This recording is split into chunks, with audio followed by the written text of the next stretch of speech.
आपसे ज्यादा जवानी है। हेलो, ये सब वैसे ही आई लव यू नहीं बोले, सब भाई करेजा है, जुबान पर लगाम रखिए। आगे बढ़िए। हेलो हेलो हेलो, 2 मिनट के लिए हम कार्यक्रम रखेंगे। राकेश भैया 2 मिनट के लिए हम कार्यक्रम रखेंगे। आप लोग पीछे हो जाइए, थोड़ा थोड़ा पीछे होइए। किसी दूसरे के बारात में आके बोली बड़ी बड़ी नहीं बोलने का, पहले अपना लेवल और टेबल बनाइए तब बात कीजिए। हो गई। इतना भाई सब प्यार से मजा ले रहा है तब से। हाँ, सबसे गड़ाई में एगो मछली आइए नहीं है बे मतलब के बड़की बात अभी जानते नहीं का। हाँ, ये कलाकारी सिस्टम से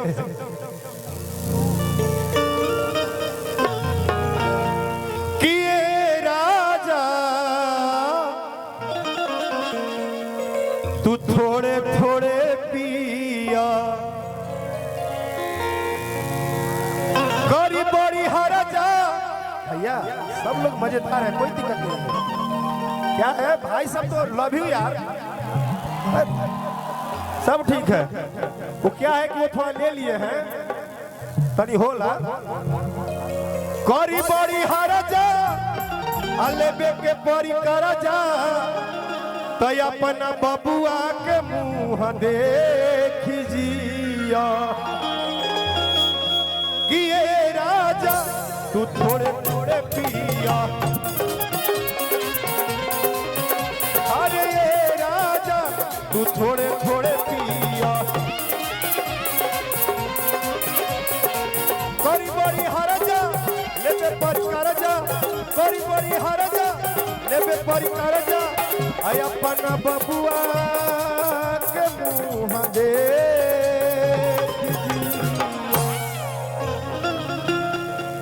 चंदन भाई, ये सच है कि हम थके तो हैं, लेकिन इन लोगों के प्यार के आगे ना हम मजबूर हैं। बस इतना जान लेना, ये लोग बहुत प्यारे हैं। हम बार बार बोल रहे हैं कि लोग बहुत प्यारे हैं, और मजा यही आ रहा है कि लोग सच में बड़ी प्यारे हैं। और हम चाहते भी हैं कि हम लास्ट एक रिकॉर्डिंग ना दोनों लोग के साथ कर ही दें। हाँ, वो गाना लगाओ यार, राजा तू तो जवान हम लइका। रिकॉर्डिंग होगा ना दोनों लोग के साथ में ना, जय हो। क्या बात है, अल्लाह हो गई मनी अभी ना हो। सुभी कमिंग सून। क्या है, गहुमन एगो धामिन 4 गो, तो आज गहुमन अपने पसंद से धामिन बुलाएगा। क्या अब क्या है सुभी कि तुम हो सुभी और हमारे यहाँ का फूल गोभी, दोनों में बड़ा चर्चा है। ऐसे भी सुभी अकेले डांस करके चली गई, जब तक हीरोइन हीरो में सटे लेना अच्छा लगेगा। गगरी प्ले कराओ, प्ले करो। आज भाइयों के लिए पहली बार तो हम रिकॉर्डिंग ना हम खुद बोले जियो से। अब गनवा गलती से तारा भैया के चैनल पर, तारा भाई के चैनल पर, राकेश मिश्रा ऑफिशियल पर। और ये बात सच नहीं था, लेकिन एक बात सच था कि जब लड़के रात भर डांस देखते हैं तो सुबह में सपना में उहे लड़की आती है। ये बात सच है कि राती एक गोइल बिहान को के आइल बा, आ झुमका हमार दोनों नाच में दे आइल बा, कि नचनिया के प्यार में भतार पगल आइल बा।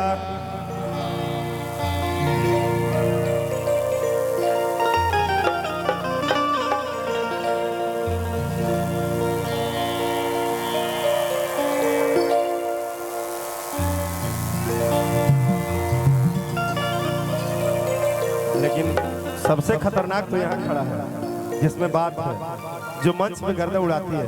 क्या है ना सुभी, हम बुलाएंगे तुमको भी और कोमल को भी। अभी क्या है कि जैसे 20-20 बैट्समैन आता है तो खेलने में थोड़ा गर्म होता है, थोड़ा 2-4 रन लगेगा, 2-4 गो छक्का, तो स्पीड बनेगा। और जब स्पीड बनेगा तो वीआईपी शोरूम में जो 2 गो व्यवस्था है, मतलब जो 2 वीआईपी शोरूम में ना कि रतिए के गोइल बिहान के आइल बा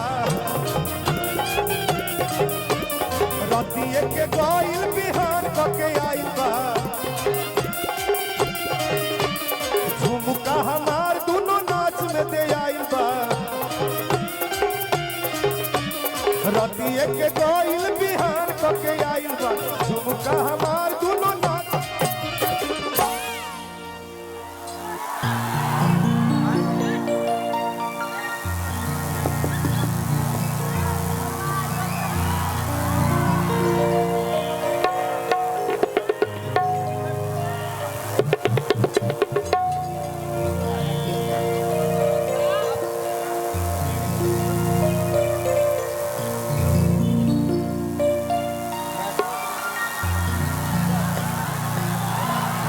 हेलो हेलो चेक हेलो कुछ मिलता है हेलो कुछ मिलता है क्या हेलो तब ले हेलो हेलो चेक ए hello chick why this hello chick in the pic what is this the bhai in the talking in the सामने हाँ you are the आँख से देखा देखी you are this जवानी सका सकी you are this डायरेक्ट बोला बोली और आज तुम्हारे एक भी देवर यहाँ से नहीं जाएंगे क्योंकि आज भौजाई के साथ कलौजी पार्टी होगा। वैसे लेकिन हम सटे नहीं थे जितना आप लोग हल्ला किए थे। तुम्हारी मौसी लगे